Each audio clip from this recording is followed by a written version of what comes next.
This is the revised BMW 7 Series, and a little bit like Brexit, that huge grille on the front is dividing opinion. Now personally I like it, though that has nothing to do with my political leanings, in case you're wondering. And in case you're wondering how much bigger BMW's grilles can get, well, I've actually been given a sneak preview of the new grille on the all-new 7 Series due out in 3 years' time. So this is what it's going to look like. There we go. That is just one of the kidneys as well. It's going to be fantastic, isn't it? Look at that. Okay, let's start this review by talking about the new 7 Series design. So it's slightly revised here at the back. You've got this light bar, which does look kind of cool. There are sort of fakeish exhaust pipes. And it's the surround that's fake. It's absolutely massive, but in there, look, yeah, there's a real pipe, so that's fine, I guess. Now down the side, this is the long wheelbase version, so it's very, very, very, very, very, very long.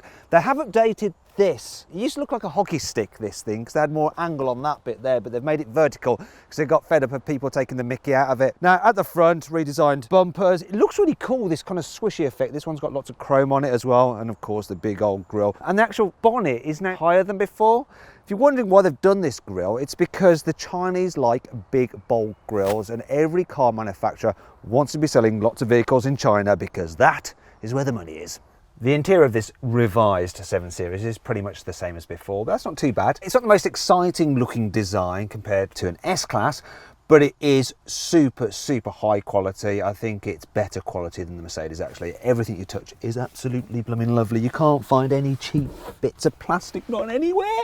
No, great. I also like the controls for the heater. They're touch sensitive, and these ones here where you just slide them to alter the temperature as well. Really, really lovely. Now, I especially like this wood effect trim here. Don't normally like wood in cars, but this is good. It is a £500 option, but it does include some extra shiny bits about the place. Also, this car has a lovely Alcantara headlining, which is about £1,000. It's quite a lot. Thankfully, you do get BMW's new comfort seats as standard. So these are the ones that you get in the X7, and now they're here in the 7 Series. Also, another new thing in this car is the infotainment system. You get BMW's latest version of iDrive, and that brings me onto this car's spec. So let's enter geek mode. Geek mode. All 7 Series get a widescreen infotainment system with a digital driver's display, and of course there's built-in satellite navigation. There's also comfort access, so the car automatically locks when you get close to it, and the soft close for the doors, so they close the last part themselves so you don't have to push. Et voila. There's 4-zone climate control too. You also get adaptive LED headlights which prevent you dazzling other drivers.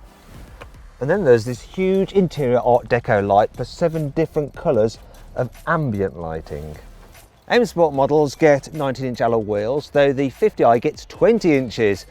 It also gets run flat tyres as standard, which I'm not a big fan of, and an M Sport sporty steering wheel. Obviously, being a BMW, there are plenty of options available. For instance, for £2,500, you can get the premium package. Now that includes massage function and ventilation for the front seat, perfume for the car's climate control, so it smells nice inside, and laminated side windows to keep it nice and quiet in here. Meanwhile, the technology pack includes a large heads-up display and an auto steer function for the automatic cruise control. So not only will it brake to keep you a safe distance from the car in front and work in stop-start traffic, it will steer to keep you in lane so you can relax more on longer journeys. Now that pack will set you back £3.5 grand. Right, that's enough of that, otherwise it's going to be information overload, isn't it? Anyway, we need to continue this review by talking about this car's infotainment system. It's the very latest version of iDrive, which I do like very, very much. So you can control it the old-fashioned way using the swivel wheel, the touchpad, the shortcut buttons there, or you can use it as a normal touchscreen like that, which is good. Then there's the gesture controls, which I actually really like. I thought they were a gimmick at first, but I do use them quite a bit. So do things like that too. Change the volume, and you can skip tracks doing things like that, and you can dismiss phone calls by going bugger off like that. It's kind of cool when you do it. But then there's a new voice command, so to engage it you go, hey BMW, hello, what can I help you with? Take me to W1T 4JD. I didn't understand that. I just accepted it. That was really funny. So my phone piped up as well then for some reason. Anyway, so that's really cool. So you can actually input postcodes just by speaking to the car, which just saves time, and you can do some other things as well, such as alter the temperature. It's a pretty decent system, though still it's not as good as like Google Assistant, which just chimes in randomly. So the infotainment system itself is pretty slick. The menus are clearly laid out, and you can customize the home screen as well for the different widgets that you want to see on there. The navigation is quite easy to use, and the mapping is nice and bright, and there's not too much lag on the screen really. Still not as fast as the very latest smartphones. One thing that does bother me about it is that sometimes you know a route better than the car, and it constantly tries to take you back on the route it wants you to go on. And after about 5 minutes of battling with it, it goes, oh yeah, actually you are right, it's going to be quicker going your way, and it's just makes one punch it a little bit. And then there's a digital driver's display. Now I do prefer it than the old analog dials because it can show different things such as the satellite navigation directions between the rev counter and the speedo. It's just a little bit dark. Also, the information it can show isn't as detailed or as customizable as you can get on Audi's A8. Now, in terms of practicality, I can't fault this car though. Driving position's lovely. You get an electrically operated steering column, and the seats, lots of adjustment in them as well. The roof's high enough here in the front. In terms of other areas of practicality, you've got some storage under here. What's this? Look. Why did someone lift that in this car? It's what a load of junk. There's a USB-C input there, which is a bit annoying because most people have the normal USB attachment and then the C to go into their phone, so you have to have the C to C. Anyway, enough of that. There's also decent sized door bins. I like this. This feels nice and expensive, the way you open that up there, and you've got cup holders, and they're not so deep that you get into a problem with the smaller ones where it starts like lifting the lid off the coffee cup. And this car has wireless charging for your mobile phone, which I absolutely love, though there is a normal USB connection there as well if you don't have it. Other areas of storage, so there's room for a small bottle. Sorry. And then there's a decent sized glove box. It's fairly practical here in the front. Here in the back of the 7 Series, as you can see, there is plenty of room, especially in this long wheelbase version. Acres of knee room, you can really stretch out, and headroom's pretty decent as well. Now, what's not so great though is when it comes to carrying 3 in the back at once, because this middle seat is really quite a perch, and the body doesn't seem as wide as a Mercedes S-Class, and there's a decent amount of practicality as well. So you've got decent sized door bins. There's USB inputs there, 12 volt socket. See, even look, this one's got a CD player here and some HDMI input and some more USB-C inputs there. So once again, they're all USB-C, so you're gonna have to buy some new cables. It even has a rear ashtray, which kind of sums up the type of people who will be sat back here. Think over 60, rich, cigar smoking. That's smoking a cigar, by the way. Didn't mean anything else by it. Right, now they will be especially comfy if they upgrade to the rear comfort seat package, which is £6,000. And what that includes are huge TV screens for both rear passengers, and you can control the iDrive system through this if you want to, so it's just the same as the system in the front. And then there's this, you can pull this down, you get some storage under there, and there's also some cup holders down here. That's not the interesting bit though. The interesting bit is that you have reclining, massage, heated and cooled rear seats, which is lovely. The rear comfort seats also include these lovely pillows for your headrests. Oh, they're super comfy. And then there's this little tablet here. Now you can control various functions with this tablet. For instance, I can operate the navigation system. I can move the touchscreen on this to move the map around, which seems absolutely pointless when I can just reach and do it myself. Why don't they just give you full iDrive? They don't though. Still, you can do things like control the massage seats. So I'm going to go for a massage and have the upper body exercise. As with all car seat massages, it's a bit lame. And I can also control the sun protection here as well. So yeah, let's put all the blinds up. There we go, just shut them up, then no one can see in. And I can just sit back and relax. Although I'm going to be slightly bothered by this fat look. You can get through loading, which is handy. You might want it if you want to carry skis or something like that in your car. But for some reason, that is a £100 option. I mean, come on, BMW. This particular car, actually, if I look here, oh, a really good opportunity for me to show you the airplane style seat back folders. So this particular car is £90,000. You'd have thought they'd have chucked in through loading for free. It's not even worth printing out the invoice for an extra £100, is it? What about if you need to fit a child seat in this car in the rare occasion that they're going to be the back seat passenger? Well, you've got loads of space back here, which is great, so it's easy to get the seat in. The issue is the ISOFIX covers, so they're zips, so it's a bit of a faff to operate these zips. They're hard to pull down to then get to the ISOFIX anchor points. You then end up bodging the seat into the actual leather and it can damage it. But once you've got the seats in, you can fit them in no problem at all without having to move the front seats forward. You can fit 2 child seats in the back and just about squeeze an adult between them for shorter journeys if you absolutely have to. I forgot to show you this actually. Huge rear vanity mirrors, so the fat cats can admire themselves, and I particularly like the damping effect. It's weirdly satisfying. Finally, we come to the 7 Series boot. You get an electric tailgate as standard, which you should do on a car at this price. Being a saloon, it's not as practical as an estate car, of course, but this has a fairly big boot. It's ever so slightly bigger than a Mercedes S-Classes and an Audi A8 by about 5 litres. Wow. Thing is though, the 7 Series does have the widest opening of the three, so it's a bit easier to load items in and out, and the load lip isn't too big, and it's metallic to help protect your paintwork. There's not too many features in here, so just a couple of tethering hooks, another one down in here. There's a little storage area for the car's manual there. You don't really need that because all the information is on the infotainment system anyway. There is no underfloor storage though, which is a bit of an arse, but you're probably wondering how much stuff you can fit in this car's boot.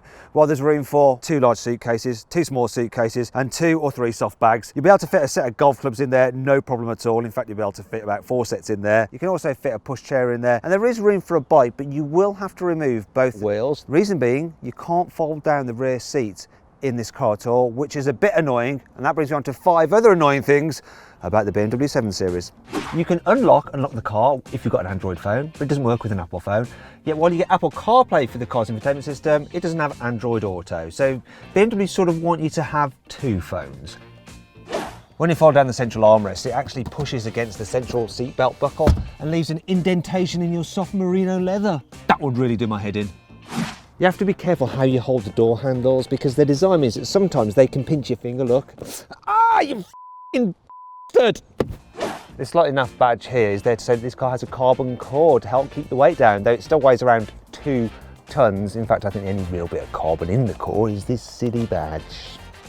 The rear infotainment screens look like removable tablets, so an opportunist thief is going to come along, smash your window, rip it off the back of your chair, and then the whole thing's broken. They lose, you lose, everyone loses. It's just a losing situation. Thankfully, this car has plenty of cool features to help make up for all this. Here's 5. Using this special key, you can control the car by remote control, so you can actually make it reverse into a tight parking space, all very simple, and it'll just roll backwards like that. Brilliant. Or you can make it come out of a tight parking space by doing the opposite thing and making it go forward. Let's say you're driving through an underground car park. It's really tight and you're navigating the pillars, as illustrated there by that tall gentleman. Yeah, that's gonna be a nightmare to get out of, isn't it? Well, don't worry, because the car actually remembers your last 50 meters of steering input. So when you put the car into reverse and then press the reversing assistant button, it plays your steering in reverse. Look, am I gonna drive over that man? No, the car will automatically steer me round, so he doesn't need to worry. Ah, brilliant. By pressing this button here, you can raise the car up on its standard air suspension, so you've got more ground clearance, which is great for driving over curbs or plebs. You can get the car with laser lights. They have a beam of up to 600 meters and can take out a Death Star. Wow. The 360-degree camera mode actually has a graphic of the car. It's a bit like a computer game, and you can just look all the way around the car. It's quite incredible, and if you want, you can control it with gesture controls as well. Look, swivel, swivel, swivel, swivel, swivel. The BMW 7 Series is available with quite a wide choice of engines, so bear with me while I explain them to you. So there's the petrols. The 740i has a 3-litre straight-six turbocharged engine with 340 horsepower.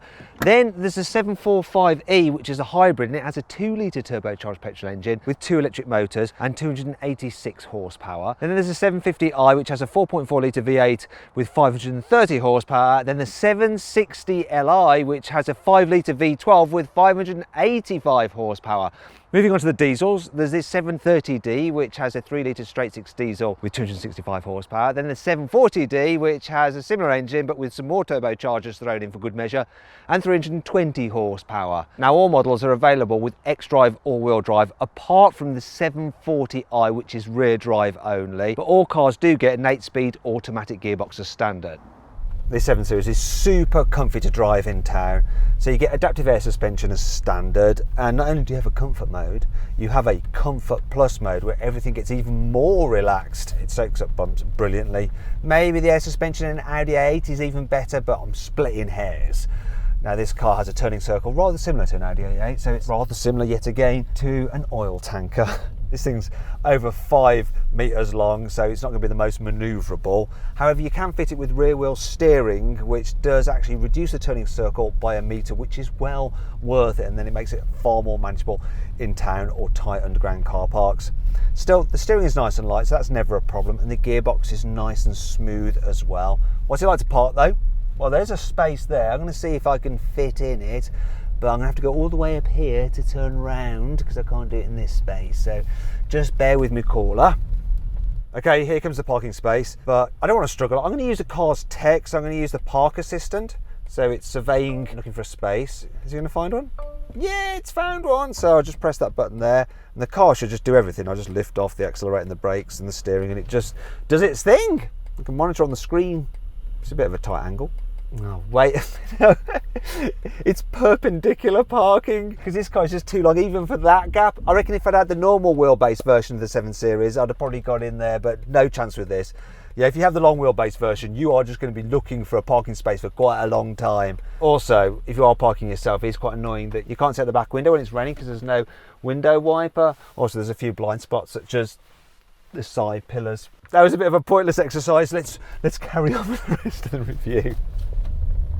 There is one advantage to the rear drive version, and that's when you turn the stability control off, you can behave like a bit of an imbecile. Yeah, I'm sure your VIP is going to love this. Anyway, let's stop that, it's silly. Where this luxury barge is most at home is on the motorway. I mean, it's really relaxing for long distance work. Seats are very comfortable. It's super quiet in here, partly because BMW has fitted even more soundproofing to the previous generation of this car. It feels super stable at speed as well, and you can even get it fitted with a special system which uses a camera to read the road ahead, and it will slacken off the suspension if it sees a bump coming, which is great. Then there's the engine. You do not need any more than the 30D diesel in this car. It's absolutely fine. So doing 50, put my foot down, gearbox response instantly, and that's in comfort mode, and there's 70. No fuss whatsoever. Engine and gearbox working together in perfect harmony. As for the economy, well, this thing's doing 38 miles per gallon almost. Can't really complain about that for such a big car. Finally then, here's a twisty road. So let's see if the 7 Series is, as BMW claims, still the ultimate driving machine. Now I'm going to put it into sports mode, put the gearbox into manual, and try to have some fun. So, no, it's big everything, and the steering's kind of, the car's not doing anything. Do you know what? I've never bothered changing gears myself on this car, but pointless. Best to just waft around. And you know what, on a day like today when it's wet, I suggest getting the X-Drive version because you've got more grip. It just makes the car feel a touch more secure.